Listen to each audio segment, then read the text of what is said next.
Hey guys, Diane here, and today I'm going to be doing a spoiler-free review of Birdman by Mo Hader. So hit that like and subscribe button and we'll get to it.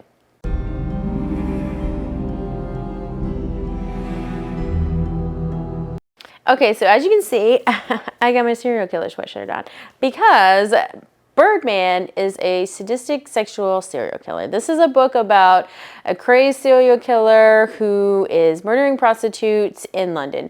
So you're following Jack Caffey, and he is a detective that works with the police and aiding to capture serial killers. So he is trying to stop him before he strikes again, because they've already found 5, horribly mutilated bodies, and they're, just trying to figure out who it is. So the story just goes from there, and it follows him, and it also follows the serial killer too, and you're kind of seeing both perspectives. It's kind of like a cat and mouse game.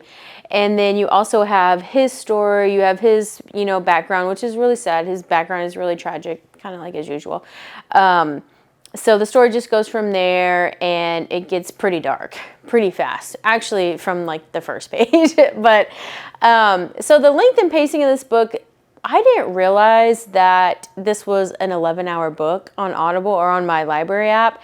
And once I checked it to do the review, I was like, oh my gosh, I had no idea it was that long, because it really didn't feel like it was that long. I knew that it was a longer story, but it didn't register to me that it would be 11 hours. The pacing was really fast. There's a lot that goes on this book. There's almost more action than there is story. I guess it's pretty well balanced, but I would say the action outweighs the story, and the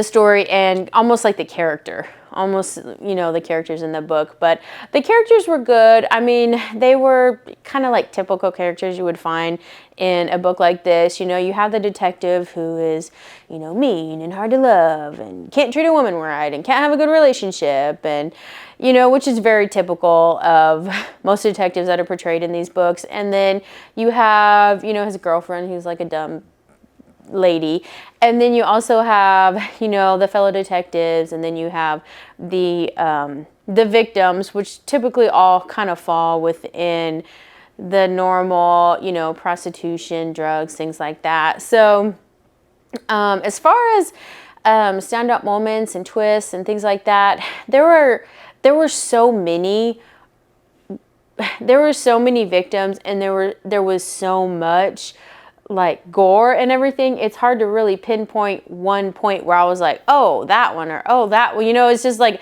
it was all kind of like a culmination of just like murder everywhere. There was a lot. And which I don't always mind, like, if it makes sense, but I feel like this one was almost like for shock value. It was almost like there was almost too much like gore versus the story. I felt like the story kind of lacked, where it was just so much like disgusting, gross. Like one part was just grosser than the next. So that part was a little like, And I did enjoy this book. There were aspects I did like, but for me, the only experience I had with Mo Hader was she wrote The Devil of Nanking, and that's an absolute phenomenal book. It's like just amazing. So I was going into Birdman thinking I'm getting the best of both worlds. I'm getting this phenomenal storytelling, this like tragic timeline, like all these like crazy things. I'm getting to see a world that I don't always see, something new and different. And then I get Birdman, which is good for what it is, but it almost felt like two separate authors. So I think that's where I kind of let that hinder my enjoyment for this book, because I was almost expecting something that was going to be more groundbreaking, I guess. So this was just okay. I would probably give it, I don't know, maybe, I don't know.